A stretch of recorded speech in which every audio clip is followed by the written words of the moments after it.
So next we have our representatives from Nelson Youth Centers, so Jennifer and Elizabeth. So we're going to move on to some questions directed for them. So what are some initiatives and programs that the Nelson Youth Center has implemented in order to support youth having a difficult time coping with COVID-19? Yeah, so I can start with the first one. So just for some people that may not know what Nelson Youth Centers is, we're an agency, a children's mental health agency in Halton. And before the pandemic, we had locations in Milton, Oakville, Georgetown, but our main office is in Burlington. And so we run group therapy programs for children between the ages of 6 to 13. And these are group therapy programs, usually around 4 to 6 children. Right now, these programs are virtual, these groups. So we've adapted to that. And they've actually been really successful so far, which has been great. Children and youth have been really resilient during this and really adapted well to technology. I feel like I'm catching up with everyone. And then we also run a school-focused group therapy program, which again has been adapted to virtual. And this is for children that may have some struggles in the school environment and need some extra support there. And then we also have Reconnecting Youth, which is one-to-one support for youth between the ages of 13 to 18. And that would be one-to-one therapy with our therapists at Nelson. With our group therapy programs, we also have a family component. So there's a family support group, which caregivers are able to attend. Again, that is offered virtually right now and has been super helpful and informative for lots of caregivers on how to support their children and youth. And then we also have volunteer opportunities as well, which is really great for youth to come back if they have themselves been clients at Nelson Youth Centers, to come back and support their community and be a mentor for some of the children that are in our programs. So just some other things that we've done. I said, a lot of our group programs have shifted to virtual platforms. We do still offer some in-person services for those that need it and over the phone. So we do some texting coaching in the moment, or texting if there's a need for immediate contact.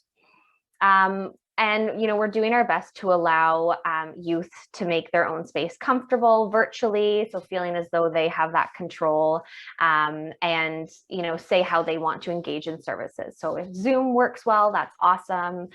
If call or text is better, that's okay.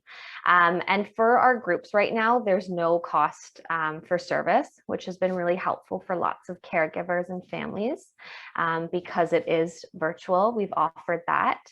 And then for a lot of our clients, when they come to Nelson, we have a lot of strategies or coping skills available in our centers, but because everyone's in their homes, we've offered some coping box kits that we've been doing porch deliveries for, and they come with lots of practical tools that will help children and youth manage their stress in the home, as well as lots of additional psychoeducation handouts and those things to support them.